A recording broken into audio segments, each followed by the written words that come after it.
Chapter 51 The Spirit-Spout.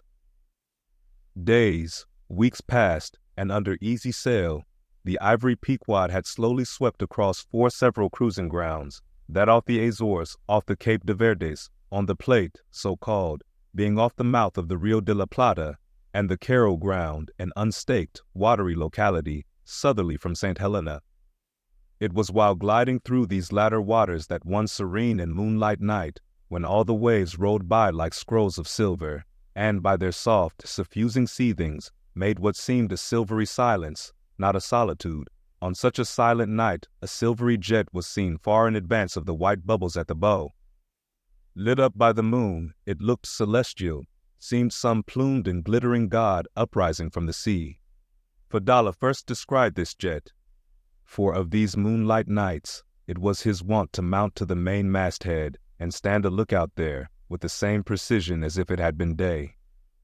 And yet, though herds of whales were seen by night, not one whaleman in 100 would venture a lowering for them. You may think with what emotions, then, the seaman beheld this old Oriental perched aloft at such unusual hours, his turban and the moon, companions in one sky. But when, after spending his uniform interval there for several successive nights without uttering a single sound, when, after all this silence, his unearthly voice was heard announcing that silvery, moonlit jet, every reclining mariner started to his feet as if some winged spirit had lighted in the rigging and hailed the mortal crew. There she blows. Had the trump of judgment blown, they could not have quivered more, yet still they felt no terror, rather pleasure. For though it was a most unwonted hour, yet so impressive was the cry, and so deliriously exciting, that almost every soul on board instinctively desired a lowering. Walking the deck with quick, side-lunging strides, Ahab commanded the gallant sails and royals to be set, and every stunsail spread. The best man in the ship must take the helm. Then, with every masthead manned, the piled-up craft rolled down before the wind. The strange, upheaving, lifting tendency of the taffrail breeze filling the hollows of so many sails made the buoyant, hovering deck to feel like air beneath the feet, while still she rushed along, as if 2 antagonistic influences were struggling in her, one to mount direct to heaven, the other to drive youngly to some horizontal goal. And had you watched Ahab's face that night, you would have thought that in him also 2 different things were warring. While his one-lived leg made lively echoes along the deck, every stroke of his dead limb sounded like a coffin tap. On life and death this old man walked. But though the ship so swiftly sped, and though from every eye, like arrows, the eager glances shot, yet the silvery jet was no more seen that night. Every sailor swore he saw it once, but not a second time. This midnight spout had almost grown a forgotten thing, when, some days after, lo, at the same silent hour, it was again announced. Again it was descried by all, but upon making sail to overtake it, once more it disappeared as if it had never been. And so it served us night after night, till no one heeded it but to wonder at it. Mysteriously jetted into the clear moonlight, or starlight, as the case might be, disappearing again for one whole day, or 2 days, or 3, and somehow seeming at every distinct repetition to be advancing still further and further in our van, this solitary jet seemed forever alluring us on. Nor with the immemorial superstition of their race, and in accordance with the preternaturalness, as it seemed, which in many things invested the Pequod, were there wanting some of the seamen who swore that whenever and wherever descried, at however remote times, or in however far apart latitudes and longitudes, that unerrable spout was cast by one self-same whale, and that whale, Moby Dick. For a time, there reigned, too, a sense of peculiar dread at this flitting apparition, as if it were treacherously beckoning us on, in order that the monster might turn round upon us, and rend us at last in the remotest and most savage seas.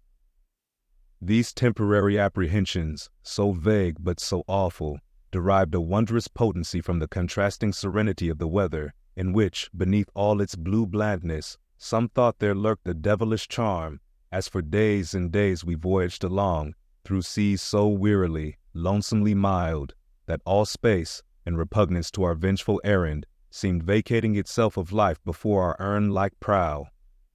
But, at last, when turning to the eastward, the Cape winds began howling around us, and we rose and fell upon the long, troubled seas that are there, when the ivory-tusked Pequod sharply bowed to the blast and gored the dark waves in her madness, till, like showers of silver chips, the foam flakes flew over her bulwarks. Then all this desolate vacuity of life went away, but gave place to sights more dismal than before. Close to our bows, strange forms in the water darted hither and thither before us, while thick in our rear flew the inscrutable sea ravens. And every morning, perched on our stays, rows of these birds were seen, and spite of our hootings, for a long time obstinately clung to the hemp, as though they deemed our ship some drifting, uninhabited craft, a thing appointed to desolation, and therefore fit roosting place for their homeless selves. And heaved, still unrestingly heaved the black sea, as if its vast tides were a conscience, and the great mundane soul were in anguish and remorse for the long sin and suffering it had bred. Cape of Good Hope, do they call ye? Rather Cape Tormentoso, as called of yore, for long allured by the perfidious silences that before had attended us, we found ourselves launched into this tormented sea, where guilty beings transformed into those fowls and these fish seemed condemned to swim on everlastingly without any haven in store, or beat that black air without any horizon. But calm, snow-white, and unvarying, still directing its fountain of feathers to the sky, still beckoning us on from before, the solitary jet would at times be descried. During all this blackness of the elements, Ahab, though assuming for the time the almost continual command of the drenched and dangerous deck, manifested the gloomiest reserve, and more seldom than ever addressed his mates. In tempestuous times like these, after everything above and aloft has been secured, nothing more can be done but passively to await the issue of the gale. Then captain and crew become practical fatalists. So, with his ivory leg inserted into its accustomed hole, and with one hand firmly grasping a shroud, Ahab for hours and hours would stand gazing dead to windward, while an occasional squall of sleet or snow would all but congeal his very eyelashes together. Meantime, the crew, driven from the forward part of the ship by the perilous seas that burstingly broke over its bows, stood in a line along the bulwarks in the waist, and the better to guard against the leaping waves, each man had slipped himself into a sort of bowline secured to the rail, in which he swung as in a loosened belt. Few or no words were spoken, and the silent ship, as if manned by painted sailors in wax, day after day tore on through all the swift madness and gladness of the demoniac waves. By night the same muteness of humanity before the shrieks of the ocean prevailed. Still in silence the men swung in the bowlines. Still wordless Ahab stood up to the blast. Even when wearied nature seemed demanding repose, he would not seek that repose in his hammock.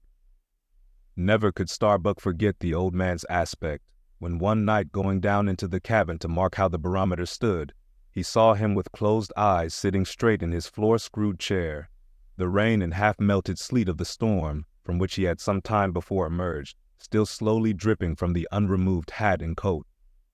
On the table beside him lay unrolled one of those charts of tides and currents which have previously been spoken of.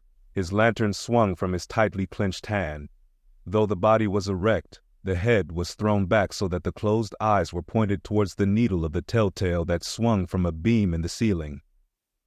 The cabin compass is called the telltale, because without going to the compass at the helm, the captain, while below, can inform himself of the course of the ship. Terrible old man, thought Starbuck with a shudder. Sleeping in this gale, still thou steadfastly eyest thy purpose. Speed up your reading and enhance your memory with Moby Dick by your side. Choose the tactile joy of a physical book or the convenience of Kindle, and discover a deeper way to dive into this classic. Pairing the audiobook with the text takes your understanding and retention to the next level. Ready to transform your literary experience? Check the link in the description and pick the perfect format for you. With EchoTales Audiobooks, Moby Dick awaits. Dive deeper, read faster, remember more. Get your book now.